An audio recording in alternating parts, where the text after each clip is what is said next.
sentral peribadahan desa sampai setahun tahun lingkungan Limau Manis berkesempatan hari Nuratulion sebagai memberikan kuliah umum untuk dipersilakan. Assalamualaikum warahmatullahi wabarakatuh. Assalamualaikum warahmatullahi wabarakatuh. Ya ayyuhalladzina amanu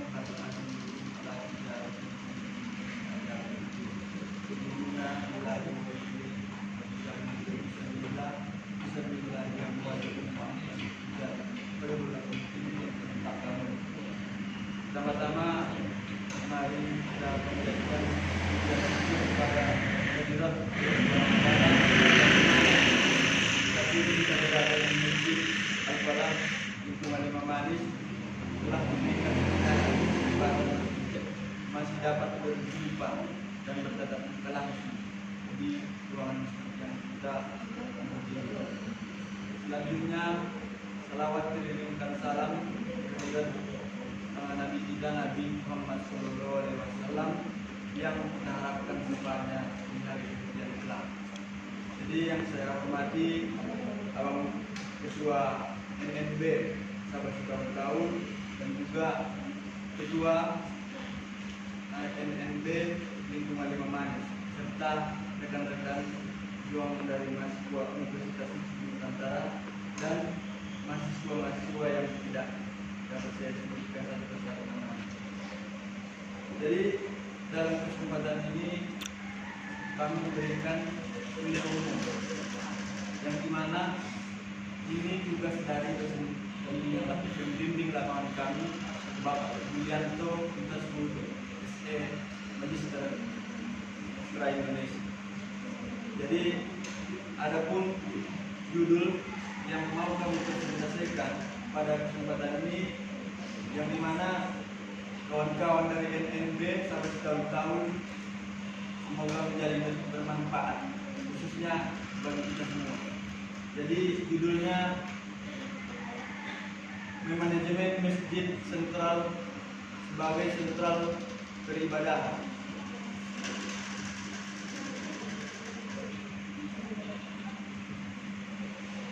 Jadi pertama kita membahas mengenai masjid. Di sini kami sebagai pemateri dapat menjelaskan bahwasanya masjid merupakan tempat sangat penting bagi umat Islam.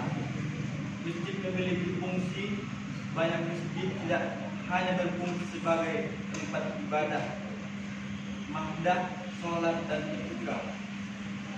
Masjid merupakan tempat ibadah multifungsi. Masjid bukanlah tempat ibadah yang dikhususkan untuk sholat dan itikaf semata. Semua kegiatan positif dan bermanfaat bagi umat dapat dilakukan di masjid, baik itu masalah agama atau masalah dunia yang tidak ada larangan syariat untuk dilakukan di masjid-masjid seperti musyawarah perbaikan jalan. Pada masa Rasulullah Shallallahu Alaihi Wasallam, masjid-masjid sangat makmur karena masjid tidak hanya digunakan sebagai tempat sholat. Rasulullah menggunakan masjid sebagai sentral kegiatan. Dalam dunia pendidikan, Rasulullah menggunakan masjid sebagai tempat pengajaran agama Islam. Pendidikan Islam memiliki hubungan erat dengan masjid. Pendidikan Islam merupakan motor atau mesin bagi masjid. Masjid tidak akan makmur jika jamaah atau masyarakat memiliki pendidikan Islam yang rendah. Begitu. Dan juga pendidikan Islamlah yang mengajak mereka berbondong-bondong menuju masjid, mengajarkan kepada mereka pentingnya sholat berjamaah.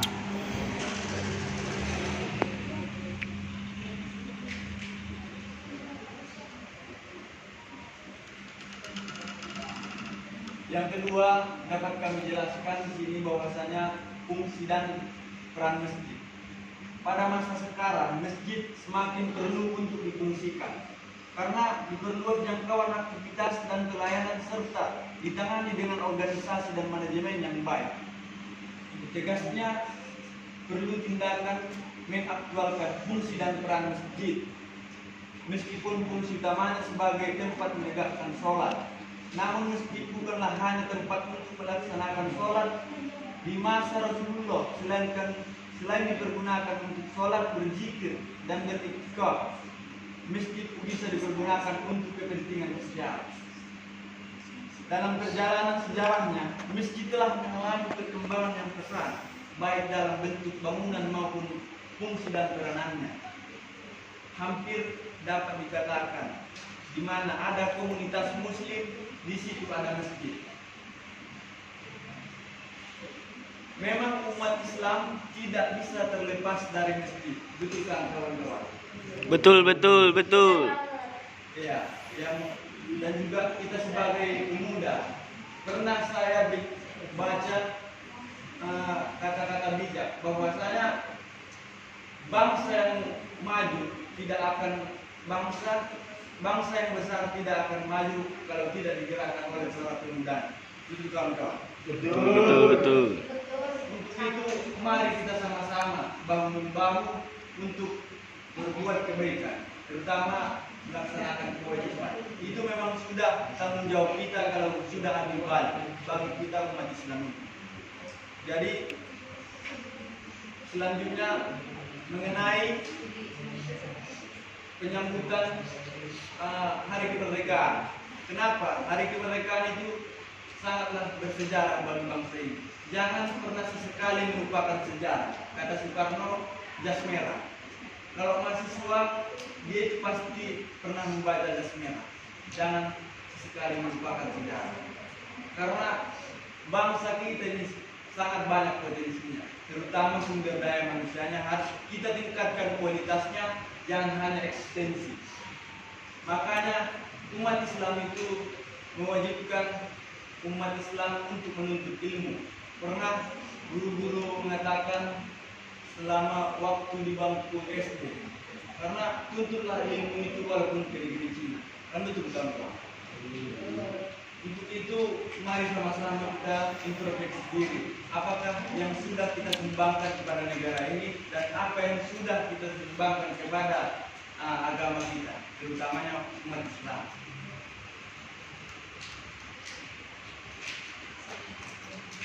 Selanjutnya ilmu manajemen. Jadi dapat kami jelaskan di sini bahwasanya ilmu manajemen itu adalah ilmu yang mempelajari bagaimana cara mencapai suatu tujuan, apa fungsi yang harus dilakukan dengan menggunakan alat, tenaga, orang, ide dan sistem. Kita hari ini melakukan kebersihan masjid itu karena ada wadah. Itulah NNB yang ada di Sabah. Jadi untuk itu mari kita gunakan wadah ini. Naposo Nauli Bulung Desa Sabah tahun terutamanya untuk kita fungsikan bagaimana tujuan organisasi ini ke depannya, apakah meningkat atau menurun, kan begitu. Jadi bagi pengurus NNB, pesan kami dari mahasiswa web dan juga mahasiswa yang lain. Jadi mari kita fungsikan struktur organisasi dan peran serta kehidupannya. Karena kalau kita tidak menggerakkan dua-duanya itu berarti diam. Kenapa saya katakan diam? Karena tidak ada pergerakan. Jadinya seperti kita tidur di kamar pribadi. Kalau kita tidak keluar, apa yang kita lihat? Tentu saja hanya ruangan kamar pribadi kita. Lalu itu. Jadi apalagi kita orang kampung, jadi adat budaya harus jangan kita abaikan adat istiadat kita.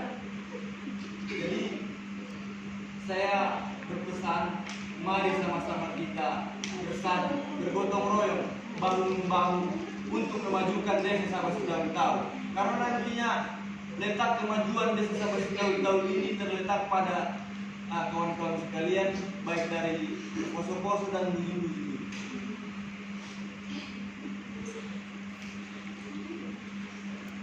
Jadi dapat kami rancang Dia bahwasanya udah manajemen memburuan. itu merupakan masjid itu adalah rumah Allah Subhanahu wa taala yang digunakan oleh kita umat Islam untuk beribadah kepadanya, untuk mencapai ridho dan bertakwa kepadanya. Masjid merupakan tempat orang berkumpul dan melakukan sholat secara berjamaah.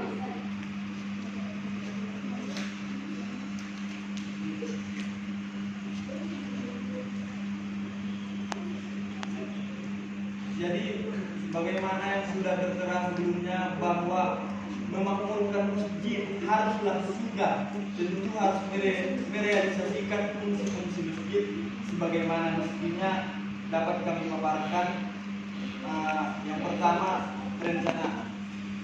Dalam perencanaan, manajemen masjid merumuskan tentang apa yang akan dicapai. Hidup ini kan harus punya tujuan. Kita mempunyai masa depan dan mempunyai masa lalu. Jadi kembali kepada kita, masjid dan tindakan apa yang harus kita lakukan mencapai tujuan, utamanya pemakmuran masjid. Dalam upaya memakmurkan masjid, perencanaan memiliki arti yang sangat penting. Yang pertama, memungkinkan dipilihnya tindakan-tindakan yang tepat sesuai dengan situasi dan kondisi yang dihadapi pada saat upaya pemakmuran masjid yang dilaksanakan. Apalagi masjid kita yang kita ini yang ada di desa sampai setahun, mari kita gotong royong untuk baik yang membersihkan masjid, apalagi banyak adik-adik dan juga kakak-kakak yang tamatan pesantren. Jadi mari kita terapkan apa yang kita dapat di pesantren, mari kita sama-sama kita terapkan di masyarakat. Karena para orang tua kita sangat menginginkan ini. Karena keturunan orang tua kita itu pasti agar tidak seperti dia lagi, kan begitu. Supaya anak-anaknya ini menjadi anak-anak yang soleh dan soleha.